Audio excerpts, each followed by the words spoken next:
নমস্কার, আমি চন্দ্রা। আমার এই গল্প পাঠে মৌ চ্যানেলটি যদি আপনাদের ভালো লেগে থাকে তাহলে অবশ্যই লাইক, শেয়ার ও সাবস্ক্রাইব করে পাশে থাকবেন এবং আপনাদের মূল্যবান মতামত কমেন্টের মাধ্যমে আমাকে অবশ্যই জানাবেন। আজকে পাঠ করছি শ্রী বিভূতিভূষণ বন্দ্যোপাধ্যায়ের অপরাজিত। শুরু করছি। কাজল বড় হইয়া উঠিয়াছে। আজকাল গ্রামের সীতানাথ পণ্ডিত সকালে একবেলা করিয়া পড়াইয়া যান, কিন্তু একটু ঘুম কাতুরে বলিয়া সন্ধ্যার পর দাদামশায়ের অনেক বকুনি সত্ত্বেও সে পড়িতে পারে না। চোখের পাতা যেন জুড়াইয়া আসে। অনেক সময় যেখানে সেখানে ঘুমাইয়া পড়ে। রাত্রে কেহ যদি ডাকিয়া খাওয়ায় তবেই খাওয়া হয়। তাছাড়া বেশি রাত্রে খাইতে হইলে দাদা মহাশয়ের সঙ্গে বসিয়া খাইতে হয়। সে এক বিপদ। দাদামশায়ের সহিত পারতপক্ষে কাজল খাইতে বসিতে চাহে না। বড় ভাত ফেলে, ছড়ায়, গুছাইয়া খাইতে জানি না বলিয়া দাদামশাই তাকে খাইতে বসিয়া সহবত শিক্ষা দেন। কাজল আলু ভাতে দিয়া শুকনা ভাত খাইতেছে। দাদামশাই হাঁকিয়া বলিলেন, ডাল দিয়ে মাখো, শুধু ভাত খাচ্ছ কেন? মাখো, মেখে খাও। তাড়াতাড়ি কম্পিত ও আনাড়ি হাতে ডাল মাখিতে গিয়া থালার কানা ছাড়াইয়া কিছু ডাল মাখা ভাত মাটিতে পড়িয়া গেল। দাদামশাই ধমক দিয়া উঠিলেন, পড়ে গেল, পড়ে গেল, আহ! ছোড়া ভাতটা পর্যন্ত যদি গুছিয়ে খেতে জানে, তোল তোল, খুঁটে খুঁটে তোল। কাজল ভয়ে ভয়ে মাটি মাখা ভাতগুলি থালার পাশ হইতে আবার থালায় তুলিয়া লইল। বেগুন পটল ফেলেছিস কেন? ও খাবার জিনিস না? ও একসঙ্গে মেখে নে। খানিকটা পরে তাহার দৃষ্টি পড়িল কাজল উচ্ছে ভাজা খায় নাই। তখন অম্বল দিয়া খাওয়া হইয়া গিয়াছে। তিনি বলিলেন, উচ্ছে ভাজা খাসনি? খাও, ও অম্বল মাখা ভাত ছেলে রাখো। উচ্ছে ভাজা তেতো বলিয়া কাজলের মুখে ভালো লাগে না। সে তাতে হাতও দেয় নাই। দাদামশায়ের ভয়ে অম্বল মাখা ভাত ঠেলিয়া রাখিয়া তিক্ত উচ্ছে ভাজা একটি একটি করিয়া খাইতে হইল। একখানি ফেলিবার জো নাই। দাদামশায়ের সতর্ক দৃষ্টি। ভাত খাইবে কি? কান্নায় কাজলের গলায় ভাতের দলা আটকাইয়া যায়। খাওয়া হইয়া গেলে মেজ মামিমার কাছে গিয়া বলিয়া কহিয়া একটা পান লয়। পান খুলিয়া দেখে কি কি মশলা আছে। পরে মিনতির সুরে একবার মেজ মামিমার কাছে, একবার ছোট মামিমার কাছে বলিয়া বেড়ায়, ইতি একটু কাঠ, ও মামিমা, তোমার পায়ে পড়ি, একটু কাঠ দাও না। কাঠ অর্থাৎ দারুচিনি। মামিমারা ঝংকার দিয়া বলেন, রোজ রোজ ডালচিনি চাই? ছেলে আবার শৌখিন কত! তাই আবার জিভ দেখা চাই, মুখ রাঙা হলো কি না। তবে পড়াশোনার আগ্রহ তাহার বেশি ছাড়া কম নয়। বিশ্বেশ্বর মুহুরীর হাত বাক্সে কেশরঞ্জনের উপহারের দরুন গল্পের বই আছে অনেকগুলি। খুনি আসামি কেমন করিয়া ধরা পড়িল সেই সব গল্প। আর পড়িতে ইচ্ছা করে আরব্য উপন্যাস। কি ছবি, কি গল্প! দাদামশায়ের বিছানার উপরে একদিন পড়িয়াছিল। সে উল্টাইয়া দেখিতেছে, টের পাইয়া বিশ্বেশ্বর মুহুরী কাড়িয়া লইয়া বলিল, 8 বছরের ছেলের আবার নভেল পড়া! এইবার একদিন তোমার দাদামশাই শুনতে পেলে দেখো কি করবে। কিন্তু বইখানা কোথায় আছে সে জানে। দোতলার শোবার ঘরের সেই কাঁঠাল কাঠের সিন্দুকটার মধ্যে। একবার যদি চাবিটা পাওয়া যাইত, সারা রাত জাগিয়া পড়িয়া ভোরের আগেই তাহা হইলে তুলিয়া রাখে। কয়েকদিন বৈকালে দাদামশাই বসিয়া বসিয়া তামাক খান, আর সে পণ্ডিতমশায়ের কাছে বসিয়া বসিয়া পড়ে। সেই সময় পণ্ডিতমশায়ের পেছনকার অর্থাৎ চণ্ডীমণ্ডপের উত্তরধারে সমস্ত ফাঁকা জায়গাটা অদ্ভুত ঘটনার রঙ্গভূমিতে পরিণত হয়। ঘটনাটাও হয়তো খুব স্পষ্ট নয়, সে ঠিক বুঝাইয়া বলিতে তো পারে না। কিন্তু দিদিমার মুখে শোনা নানা গল্পের রাজপুত্র ও পাত্রের পুত্ররা নাম না জানা নদীর ধারে ঠিক এই সন্ধ্যাবেলাটাতেই পৌঁছায়। কোন রাজপুরীকে কাঁপাইয়া রাজকন্যাদের সোনার রথ বৈকালের আকাশপানে উঠিয়া অদৃশ্য হইয়া যায়। সে অন্যমনস্ক হইয়া দেওয়ালের পাশে ঝুঁকিয়া আকাশটার দিকে চাহিয়া থাকে। কেমন যেন দুঃখ হয়। ঠিক সেই সময় সীতানাথ পণ্ডিত বলেন, দেখুন দেখুন বাণুজ্যমশাই, আপনার নাতির কাণ্ডটা দেখুন। স্লেটে বুড়োকে লিখতে দিলাম, তা গেল চুলোয়। হাঁ করে তাকিয়ে কি দেখছে দেখুন। এমন অমনোযোগী ছেলে যদি। দাদামশাই বলেন, দিন না ধাঁ করে এক থাপ্পড় বসিয়ে গালে। হতভাগা ছেলে কোথাকার, হাড় জ্বালিয়েছে। বাবা করবে না খোঁজ, আমার ঘাড়ে এ বয়সে যত ঝুঁকি। তবে কাজল যে দুষ্ট হইয়া উঠিয়াছে এ কথা সবাই বলে। একদণ্ড সুস্থির নয়, সর্বদা চঞ্চল। একদণ্ড চুপ করিয়া থাকে না, সর্বদা বকিতেছে। পণ্ডিত মশাই বলেন, দেখ তো দুলু কেমন অঙ্ক কষে, ওর মধ্যে অনেক জিনিস আছে, আর তুই অঙ্কে একেবারে গাধা। পণ্ডিত পিছন ফিরিলেই কাজল মামাতো ভাই দুলুকে আঙুল দিয়া ঠেলিয়া চুপি চুপি বলে, তো তোর মধ্যে অনেক জিনিস আছে? কি জিনিস আছে রে? ভাত, ডাল, খিচুড়ি। খিচুড়ি? ইলি, খিচুড়ি খাবি দুলু? দাদামশাইয়ের কাছে আবার নালিশ হয়। তখন দাদামশাই ডাকিয়া শাস্তিস্বরূপ বানান জিজ্ঞাসা করিতে আরম্ভ করেন। বানান কর সূর্য।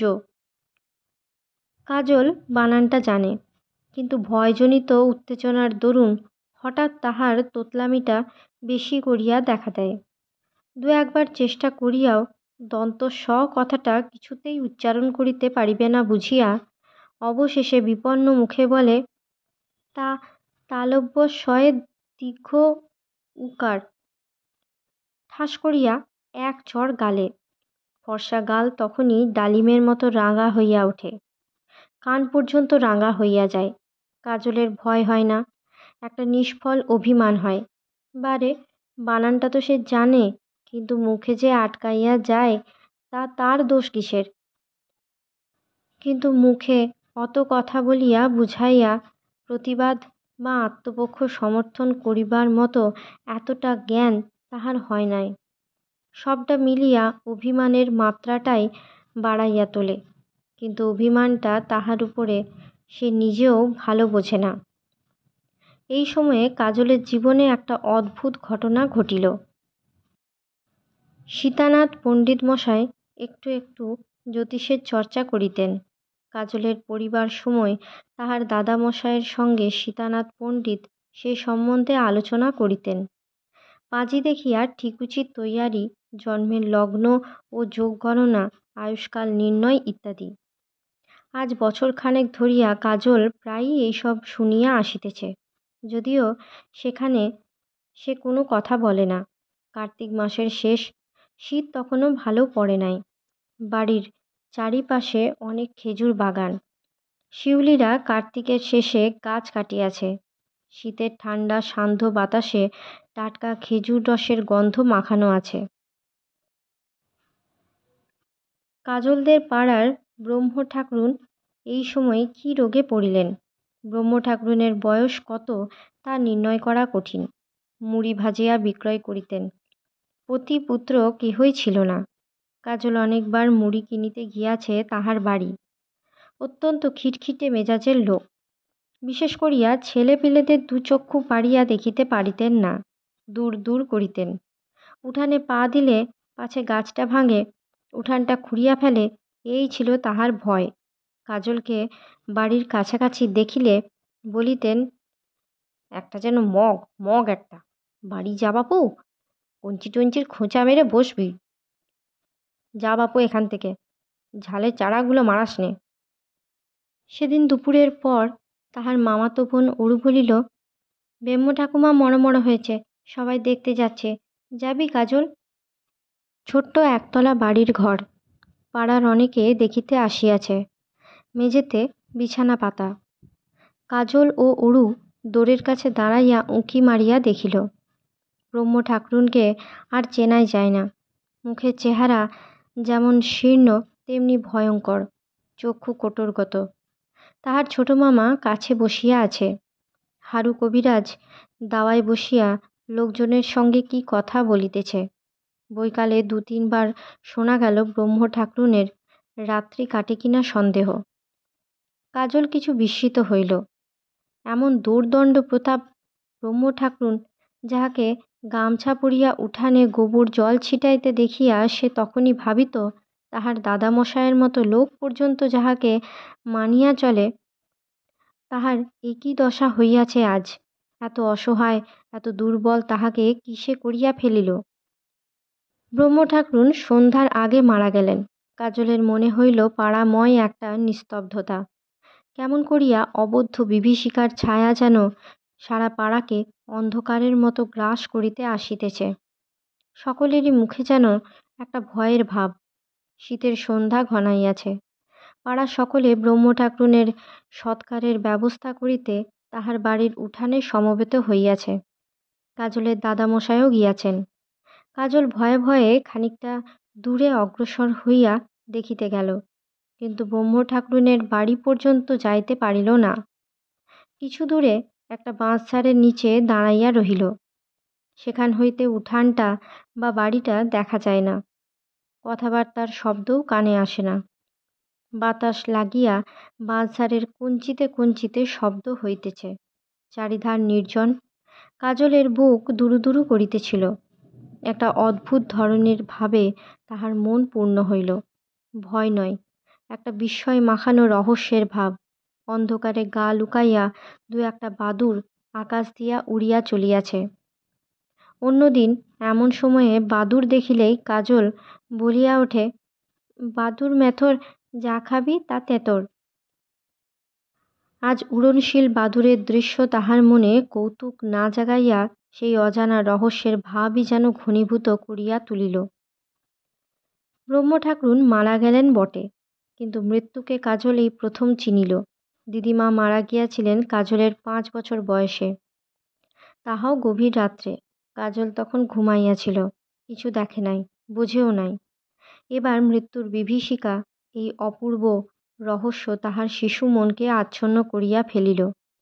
একা একা বেড়ায়, তেমন সঙ্গী সেজুর নাই। আর ওই সব কথা ভাবে। একদিন তাহার মনে হইল যদি সেও ব্রহ্ম ঠাকুরনের মতো মরিয়া যায়। হাত পায়ে যেন সে বল হারাইয়া ফেলিল। সত্য, সেও হয়তো মারা যাইবে। দিনের পর দিন ভয়টা বাড়িতে লাগিল। একলা শুইয়া কথাটা ভাবে। নদীর বাঁধা ঘাটের বৈঠায় সন্ধ্যার সময় বসিয়া ওই কথাই মনে ওঠে। এই বড় দলের তীরে দিদিমার মতো, ব্রহ্ম ঠাকুরনের মতো তার দেহও একদিন পুড়াইতে। কথাটা ভাবিতেই ভয়ে সর্বশরীর যেন অবশ হইয়া আসে। কাজল তাহার জন্মের সালটা জানিত। কিছুদিন আগে তাহার দাদামশাই সীতানাথ পণ্ডিতের কাছে কাজলের ঠিকুচি করাইয়াছিলেন। সে সেই সময় সেখানে ছিল, কিন্তু তারিখটা জানে না। তবে মাঘ মাসের শেষের দিকে তা জানে। একদিন সে দুপুরে চুপি চুপি কাচারি ঘরে ঢুকিল। তাকের উপরে রাশিকৃত পুরনো পাঁজি সাজানো থাকে। চুপি চুপি সবগুলি নামাইয়া 1330 সালের পাঁজিখানা বাছিয়া লইয়া মাঘ মাসের শেষের দিকে তারিখগুলো দেখিতে লাগিল। কি সে বুঝিল সেই জানে। তাহার মনে হইল 25শে মাঘ বড় খারাপ দিন। ওই দিন জন্মিলে আয়ু কম হয়, খুব কম। তাহার প্রাণ উড়িয়া গেল। ওই দিনটাতেই হয়তো সে জন্মিয়াছে। ঠিক। বড় মামিকে বৈকালে জিজ্ঞাসা করিল, আমি জন্মেছি কত তারিখে মামিমা? বড় মামিমার তো তাহা ভাবিয়া ঘুম নাই, তিনি জানেন না। বড় মামাতো ভাই পটলকে জিজ্ঞাসা করিল, আমি কবে জন্মেছি জানিস পটলদা? পটলের বয়স বছর 10, সে কি করিয়া জানিবে? দাদামশাইয়ের কাছে ঠিকুচি আছে, কিন্তু জিজ্ঞাসা করিতে ভরসা হয় না। একদিন সীতানাথ পণ্ডিতকে জিজ্ঞাসা করিল। তিনি বলিলেন, কেন, সে খোঁজে তোমার কি দরকার? সে থাকিতে না পারিয়া সোজাসুজি বলিয়া ফেলিল, আমি কতদিন বাঁচব পণ্ডিত মশাই? সীতানাথ পণ্ডিত অবাক হইয়া তাহার মুখের দিকে চাহিয়া রহিলেন। এমন কথা কোনো ছেলের মুখে কখনো তিনি শোনেন নাই। শশীনারায়ণ বাড়ুজ্যেকে ডাকিয়া কহিলেন, শুনেছেন? ও বাড়ুজ্যে মশাই, আপনার নাতি কি বলছে? শশীনারায়ণ শুনিয়া বলিলেন, এদিকে তো বেশ ইঁচড় পাকা, 2 মাসের মধ্যে আজও তো দ্বিতীয় নামটা রপ্ত হলো না। বলো, 12-15 কত? কাজলের ভয়কে কেহই বুঝিল না। কাজল ধমক খাইল বটে, কিন্তু ভয় কি তাতে যায়? এক এক সময়ে তাহার মন হাঁপাইয়া ওঠে, কাহাকেও বলিতে পারে না, বুঝাইতে পারে না। এখন সে কি করে? এখানে তাহার কথা কেহ শুনিবে না, রাখিবে না, তাহা বোঝে। তাহার বাবাকে বলিতে পারিলে হয়তো উপায় হইত। বর্ষাকালের শেষের দিকে সে 2-1 বার জ্বরে পড়িল। জ্বর আসিলে উপরের ঘরে একলাটি একটা কিছু টানিয়া গায়ে দিয়া চুপ করিয়া শুইয়া থাকে। কাহারও পায়ের শব্দে মুখ তুলিয়া বলে, ও মামিমা, জ্বর এসে আমার, একটা লেপ বের করে দাও না। ইচ্ছা করে কেহ কাছে বসে, কিন্তু বাড়ির এত লোক সবাই নিজের নিজের কাজে ব্যস্ত। জ্বরের প্রথম দিকে কিন্তু চমৎকার লাগে, কেমন যেন একটা নেশা, সব কেমন অদ্ভুত লাগে। ওই জানলার গড়াদেতে একটা ডেউ পিঁপড়ে বেড়াইতেছে। চুনকালিতে মিশাইয়া জানালার কবাটে একটা দাড়িওয়ালা মজার মুখ। জানালার বাহিরের নারকেল গাছে নারিকেল শুদ্ধ একটা কাঁদি ভাঙিয়া ঝুলিয়া পড়িয়াছে। নিচে তাহার ছোট মামাতো বোন অরু ভাতে ভাত করিয়া চিৎকার শুরু করিয়াছে। বেশ লাগে, কিন্তু শেষের দিকে বড় কষ্ট, গা জ্বালা করে, হাত পা ব্যথা করে, সারা শরীর ঝিমঝিম করে, মাথা যেন ভার বোঝা। এই সময়টা কেহ কাছে আসিয়া যদি বসে। কাছারির উত্তর গায়ে পথের ধারে এক বুড়ির খাবারের দোকান। 12 মাস খুব সকালে উঠিয়া সে তেলে ভাজা বেগুনি ফুলুরি ভাজে। কাজল তাহার বাঁধা খরিদ্দার। অনেকবার বকুনি খাইয়াও সে এ লোভ সামলাইতে সমর্থ হয় নাই। সারিবার 2 দিন পরে কাজল সেখানে গিয়া হাজির। অনেকক্ষণ সে বসিয়া বসিয়া ফুলুরি ভাজা দেখিল, পুঁই পাতার বেগুনি, জবা পাতার তিলপিটুলি। অবশেষে সে অপ্রতিভ মুখে বলে, আমায় পুঁই পাতার বেগুনি দাও না দিদিমা, দেবে? এই নাও পয়সা। বুড়ি দিতে চায় না, বলে, না খোকা দাদা, সেদিন জ্বর থেকে উঠেছ, তোমার বাড়ির লোকে শুনলে আমায় বকবে। কিন্তু কাজলের নির্বন্ধাতিশয্যে অবশেষে দিতেই হয়। একদিন বিশ্বেশ্বর মুহুরীর কাছে ধরা পড়িয়া যায়। বুড়ির দোকান হইতে বাহির হইয়া জবা পাতার তিলপিটুলির ঠোঙা হাতে খাইতে খাইতে পুকুর পাড় পর্যন্ত গিয়াছে। বিশ্বেশ্বর আসিয়া ঠোঙাটি কাড়িয়া লইয়া ছুঁড়িয়া ফেলিয়া দিয়া বলিল, আচ্ছা পাজি ছেলে তো, আবার ওই তেলে ভাজা খাবারগুলো রোজ রোজ খাওয়া। কাজল বলিল, আমি খাচ্ছি তো, তোমার কি? বিশ্বেশ্বর মুহুরী হঠাৎ আসিয়া তাহার কান ধরিয়া একটা ঝাঁকুনি দিয়া বলিল, আমার কি বটে? রাগে অপমানে কাজলের মুখ রাঙা হইয়া গেল। ইহাদের হাতে মার খাওয়ার অভিজ্ঞতা তাহার এই প্রথম। সে ছেলেমানুষি সুরে চিৎকার করিয়া বলিল, মুখ পুরি হতচ্ছাড়া, তুমি মারলে কেন? বিশ্বেশ্বর তাহার গালে জোরে এক চড় বসাইয়া দিয়া বলিল, আমি কেন? এসো তো কর্তার কাছে একবার, এসো। কাজল পাগলের মতো যা তা বলিয়া গালি দিতে লাগিল। চড়ের চোটে তখন তাহার কান মাথা ঝাঁ ঝাঁ করিতেছে, এবং বোধহয় এ অপমানের কোনো প্রতিকার এখানকার কাহারও নিকট হইতে হইবার আশা নাই।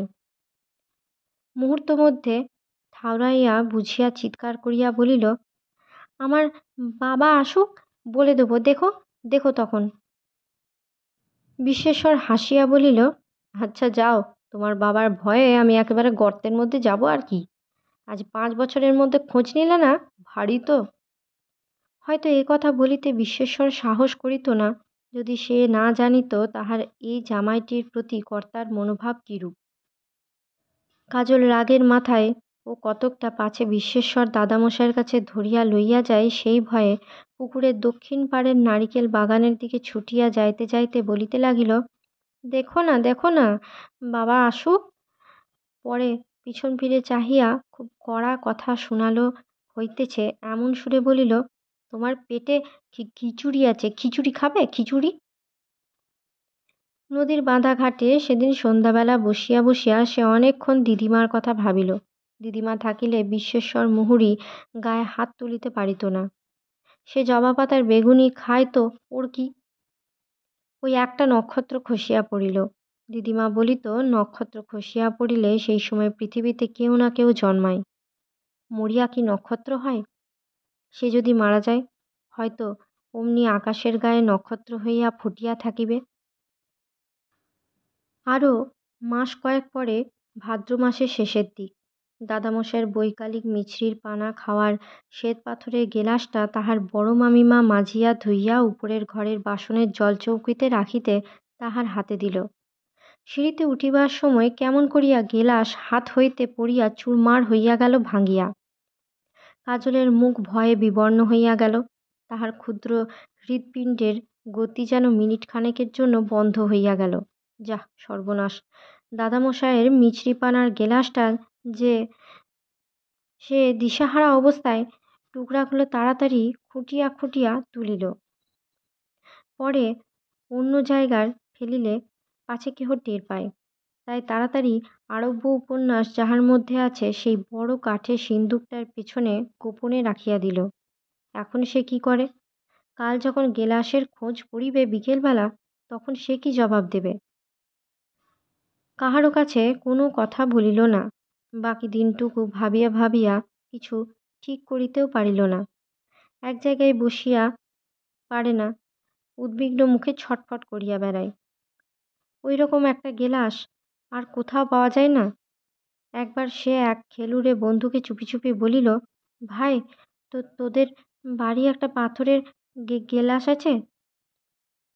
কোথায় সে এখন পায় একটা শ্বেতপাথরের গেলাস? রাত্রে একবার তাহার মনে হইল সে বাড়ি ছাড়িয়া পালাইয়া যাইবে। কলকাতা কোন দিকে? সে বাবার কাছে চলিয়া যাইবে কলকাতায়, কাল বৈকালের পূর্বেই। কিন্তু রাত্রে পালানো হইল না। নানা দুঃস্বপ্ন দেখিয়া সে সকালে ঘুম ভাঙিয়া উঠিল। দু তিনবার কাঠের সিন্দুকটার পেছনে সন্তর্পণে উঁকি মারিয়া দেখিল গেলাসের টুকরাগুলো সেখান হইতে কেহ বাহির করিয়াছে কিনা। বড় মামিমার সামনে আর যায় না, পাছে গেলাসটা কোথায় জিজ্ঞাসা করিয়া বসে। দুপুরের কিছু পর বাড়ির রাস্তা দিয়া কে একজন সাইকেল চড়িয়া যাইতেছে দেখিয়া সে নাট মন্দিরের বেড়ার কাছে ছুটিয়া দেখিতে গেল। কিন্তু সাইকেল দেখা তাহার হইল না। নদীর বাঁধা ঘাটে একখানা কাহাদের ডিঙি নৌকা লাগিয়াছে। একজন ফর্সা চেহারার লোক একটা ছড়ি ও ব্যাগ হাতে ডিঙি হইতে নামিয়া ঘাটের সিঁড়িতে পা দিয়া মাঝির সঙ্গে কথা কহিতেছে। কাজল অবাক হইয়া ভাবিতেছে, লোকটা কে? এমন সময় লোকটা মাঝির সঙ্গে কথা শেষ করিয়া এদিকে মুখ ফেরাইল। সঙ্গে সঙ্গে কাজল অল্পক্ষণের জন্য চোখ যেন ধোঁয়া দেখিল। পরক্ষণেই সে নাট মন্দিরের বেড়া গড়াইয়া বাহিরের নদীর ধারে রাস্তাটা বাহিয়া বাঁধা ঘাটের দিকে ছুটিল। যদিও অনেক বছর পরে দেখা, তবুও কাজল চিনিয়াছে লোকটিকে, তাহার বাবা। অপু খুলনা স্টিমার ফেল করিয়াছিল, নতুবা সে কাল রাত্রেই এখানে পৌঁছিত। সে মাঝিদের জিজ্ঞাসা করিয়াছিল পরশু ভোরে নৌকা এখানে আনিয়া তাহাকে বরিশালে স্টিমার ধরাইয়া দিতে পারিবে কিনা।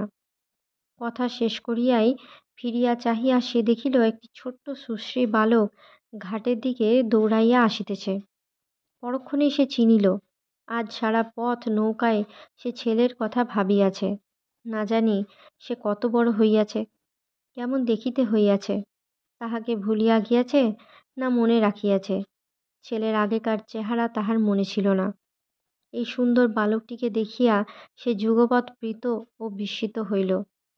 তাহার সেই ৩ বছরের ছোট্ট খোকা এমন সুদর্শন লাবণ্য ভরা বালকে পরিণত হইল কবে?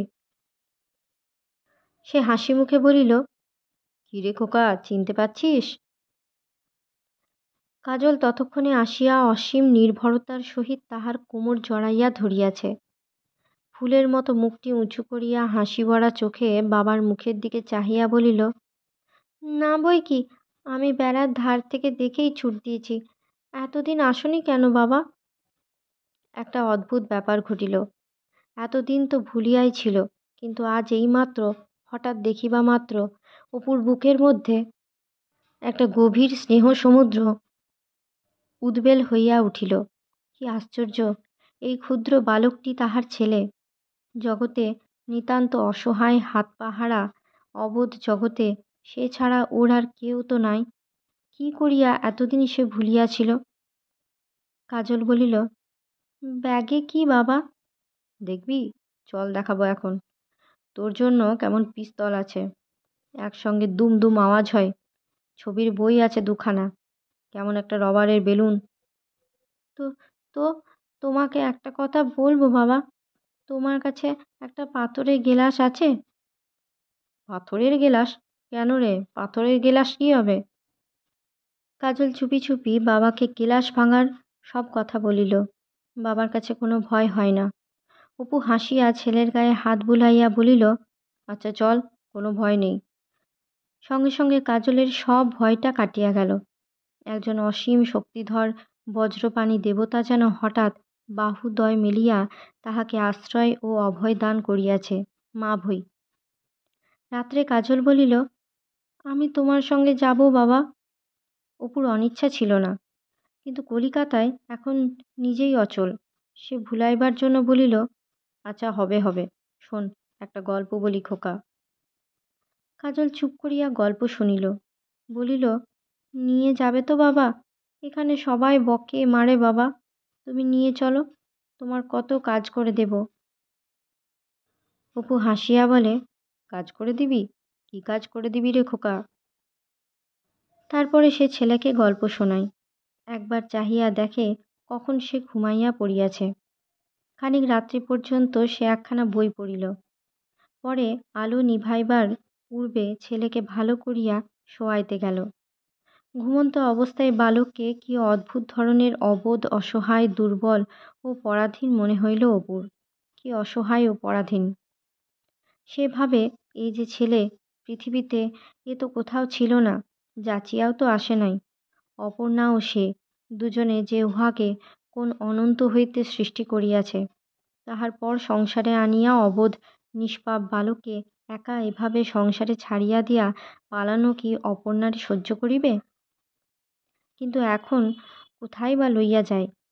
প্রাচীন গ্রীষ্মের এক সমাধির উপরে সেই যে স্মৃতিফলকটির কথা সে পড়িয়াছিল, ফ্রেডারিক হ্যারিসনের বই, this child of 10 years, Philip, his father laid here his great hope, নিকোটেলস। সে দূরকালের ছোট্ট বালকটির সুন্দর মুখ, সুন্দর রং, দেব শিশুর মতো সুন্দর 10 বৎসরের বালক নিকোটিলিসকে আজ রাত্রে সে যেন নির্জন প্রান্তরে খেলা করিতে করিতে দেখিতে পাইতেছে। সোনালি চুল, ডাগর চোখ, তাহার স্নেহস্মৃতি গ্রীষ্মের সে নির্জন প্রান্তরে সমাধি ক্ষেত্রের বুকে অমর হইয়া আছে। শত শতাব্দী পূর্বে সেই বিরহী পিতৃহৃদয়ের সঙ্গে সে যেন আজ নিজের নারীর যোগ অনুভব করিল। মনে হইল মানুষ সব কালে সব অবস্থায় এক, কিংবা দেবতার মন্দির দ্বারে আরোগ্যকামী বহু যাত্রী জড়ো হইয়াছে নানা দিক দেশ হইতে। ছোট ছেলেটির গরিব বাবা তাহাকে আনিয়াছে। ছেলেটি অসুখে ভোগে। রুগ্ন স্বপ্নে দেবতা আসিয়া বলিলেন, যদি তোমার রোগ সারিয়া দিই তাহলে কি দেবে ইউফেনিস? সত্যি, অসুখ সারিলে সে বাঁচে। ছেলেটি উৎসাহের সুরে বলিল, 10টা মার্বেল আমার আছে, সব কটাই দিয়ে দেব। দেবতা খুশির সুরে বলিল, সব কটা? বলো কি? বেশ বেশ, রোগ সারিয়ে দেব তোমার। বাৎসল্য রসের এমন গণ্ডির অনুভূতি জীবনে তাহার এই প্রথম। অনেক দিন পরে উপরের ঘরটাতে শুইল, সেই তাহার ফুলশয্যার খাটটাতে। কাজল পাশেই ঘুমাইতেছে, কিন্তু কত রাত পর্যন্ত তাহার নিজের ঘুম আসিল না। জানালার বাহিরে চাহিয়া চাহিয়া কি ভাবিতে লাগিল। গত 5-6 বৎসর বিদেশে সম্পূর্ণ অন্য ধরনের জীবনযাত্রা ও নবতর অনুভূতিরাজির ফলে পুরাতন দিনের অনেক অনুভূতি অস্পষ্ট হইয়া গিয়াছে। এখনকার তো আরও, কারণ ৮-৯ বৎসর এখানকার জীবনের সঙ্গে কোনো প্রত্যক্ষ যোগ নাই। তাই আজ চিলেকোঠার বহু পরিচিত ঘরটা, এই পালঙ্কটা, ওই সুপারি বনের শাড়ি, এসব যেন স্বপ্ন বলিয়া মনে হইতেছে। ঠিক আবার পুরনো দিনের মতো জ্যোৎস্না উঠিয়াছে। ঠিক সেই সমস্ত দিনের মতো নাট মন্দির হইতে নৈশ কীর্তনের খোলের আওয়াজ আসিতেছে। কিন্তু সে অপু নাই, বদলাইয়া গিয়াছে, বেমালুম বদলাইয়া গিয়াছে। স্ত্রীর গহনা বেচিয়া বই ছাপাইয়া ফেলিল পূজার পরেই। কেবল হার ছড়াটা বেচিতে পারিল না। অপর্ণার অন্যান্য গহনার অপেক্ষা সে এই হার ছড়াটার সঙ্গে বেশি পরিচিত। তাই হারটা সামনে খুলিয়া খানিকক্ষণ ভাবিল। অপর্ণার সেই হাসি হাসি মুখখানা যেন ঝাপসা মতো মনে পড়ে। প্রথমটাতে হঠাৎ যেন খুব অস্পষ্ট মনে আসে, আধ সেকেন্ড কি সিকি সেকেন্ড মাত্র সময়ের জন্য, তারপরেই ঝাপসা হইয়া যায়। ওই আধ সেকেন্ডের জন্য মনে হয় সেরকম ঘাড় মাকাইয়া মুখে হাসি টিপিয়া সামনে দাঁড়াইয়া আছে। ছাপানো বই এই প্রথম কপিখানা দপ্তরির বাড়ি হইতে আনাইয়া দেখিয়া সে দুঃখ ভুলিয়া গেল। কিছু না, সব দুঃখ দূর হইবে, এই বই সে নাম করিবে। আজ ২০ বৎসরের দূর জীবনের পার হইতে সে নিশ্চিন্তিপুরের পুরো ভিটাটাকে অভিনন্দন পাঠাইল মনে মনে। যেখানেই থাকি ভুলিনি, যাহাদের বেদনার রঙে তাহার বইখানা রঙিন, কত স্থানে কত অবস্থায় তাহাদের সঙ্গে পরিচয়।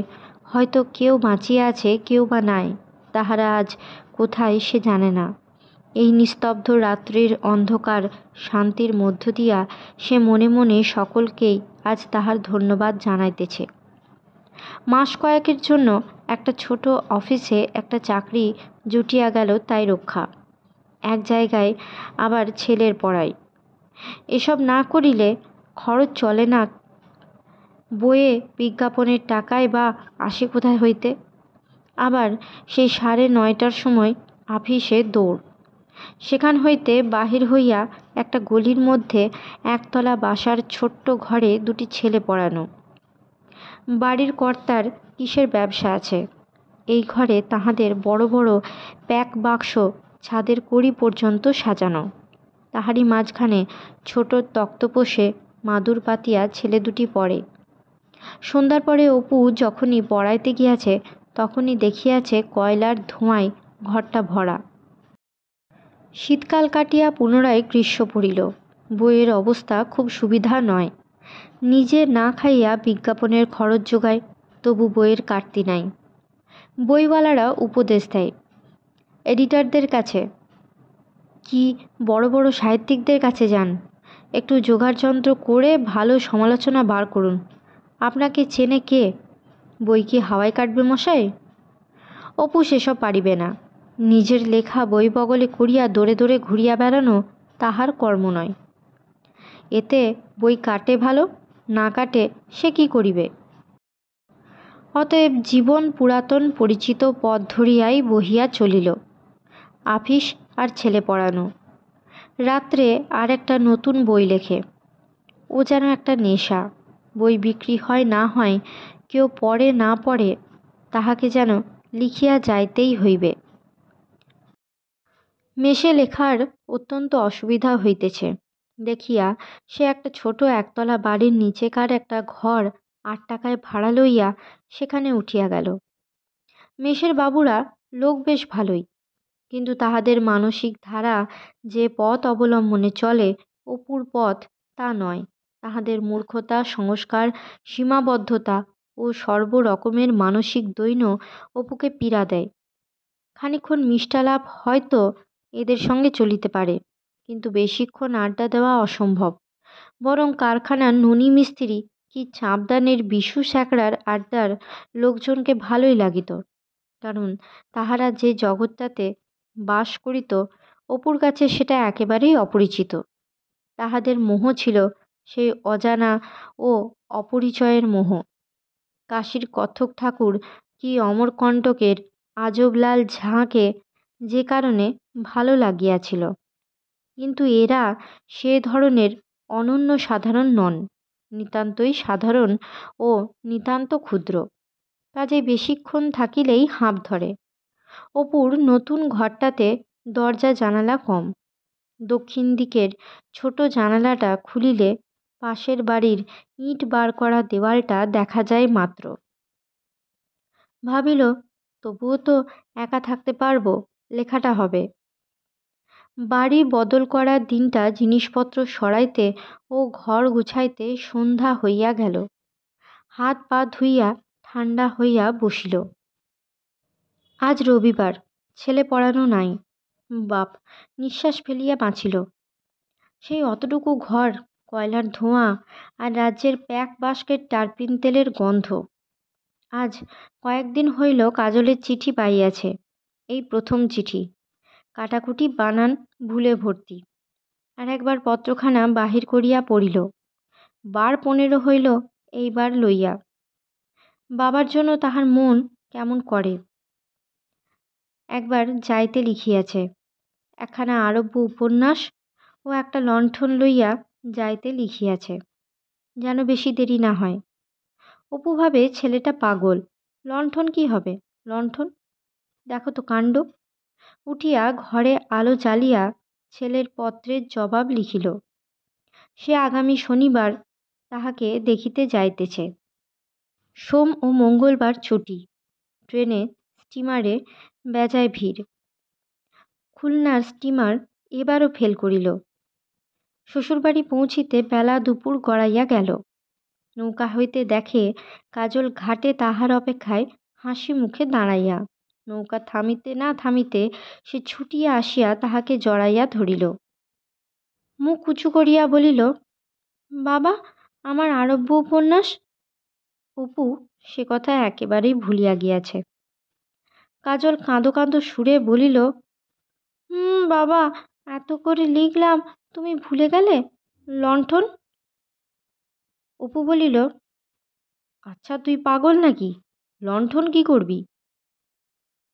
কাজল বলিল, সে লণ্ঠন নয় বাবা, হাতে ঝুলানো যায়, রাঙা কাঁচ, সবুজ কাঁচ বের করা যায় এমনি ধারা। তুমি আমার কোনো কথাই শোনো না। একটা আরশি আনবে বাবা। আরশি? কি করবি আরশি? আমি আরশিতে ছিঁয়া দেখব। অপর্ণা দিদি মনোরমা অনেক দিন পরে বাপের বাড়ি আসিয়াছেন। বেশ সুন্দরী, অনেকটা অপর্ণার মতোই মুখ। ছোট ভগ্নিপতিকে পাইয়া খুব আহ্লাদিত হইলেন। স্বর্গগত মা ও বোনের নাম করিয়া চোখের জল ফেলিলেন। অপু তাহার কাছে একটা সত্যকার স্নেহ ভালোবাসা পাইল।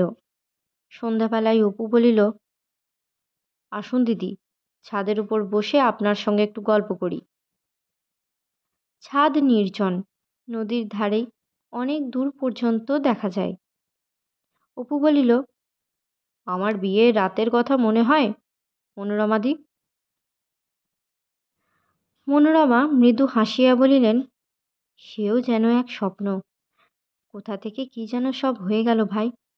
এখন ভেবে দেখলে, সেদিন তাই এই ছাদের উপরে বসে অনেকক্ষণ ধরে ভাবছিলুম, তোমাকেও তো আমি সে বিয়ের পর আর কখনো দেখিনি।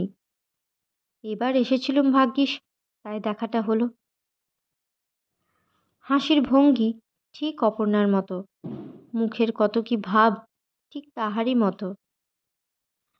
বিস্মৃতির জগৎ হইতে সেই যেন আবার ফিরিয়া আসিয়াছেন। মনোরমা অনুযোগ করিয়া বলিলেন, তুমি তো দিদি বলে খোঁজও করো না ভাই। এবার পুজোর সময় বরিশালে যেও, বলা রইল মাথার দিব্যি। আর তোমার ঠিকানাটা আমায় লিখে দিও তো।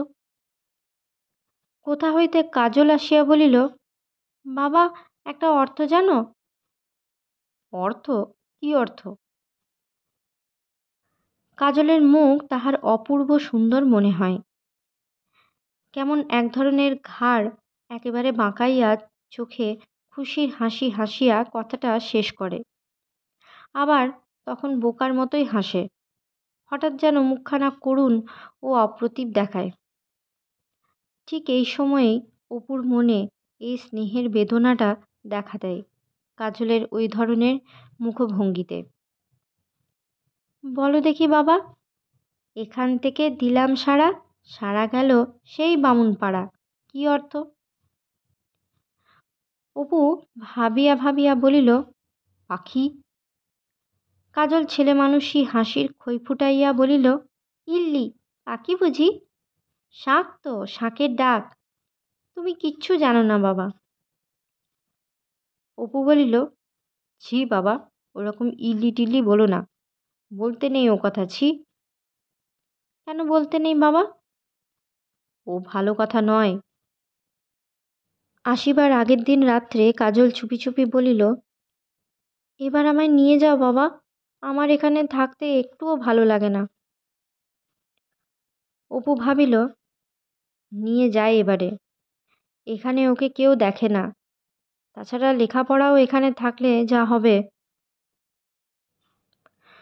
পরদিন সকালে ছেলেকে লইয়া সে নৌকায় উঠিল। অপর্ণার তোরঙ্গ ও হাত বাক্সটা এখানে ৮-৯ বৎসর পড়িয়া আছে, তাহার বড় শালি সঙ্গে দিয়া দিলেন। ইহাদের তুলিয়া দিতে আসিয়া ঘাটে দাঁড়াইয়া চোখের জল ফেলিলেন।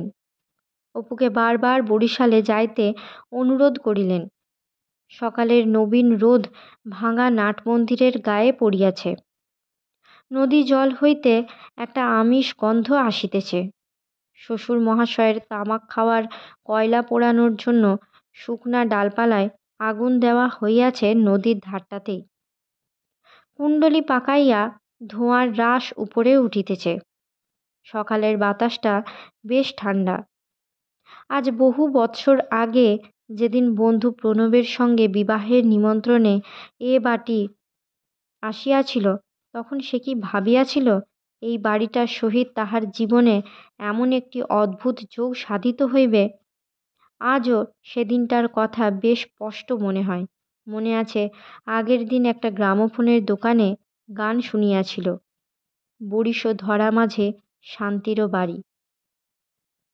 শুনিয়া গানটা মুখস্থ করিয়াছিল ও সারা পথে ও স্টিমারে আপন মনে গাহিয়াছিল। এখনো গুনগুন করিয়া গান গাহিলে সেই দিনটা আবার ফিরিয়া আসে। আজকের মতো গল্প পাঠ এই পর্যন্ত। পরবর্তী অংশ নিয়ে আসবো পরবর্তী ভিডিওতে। সকলে ভালো থাকবেন, সুস্থ থাকবেন এবং পাশে থাকবেন। নমস্কার।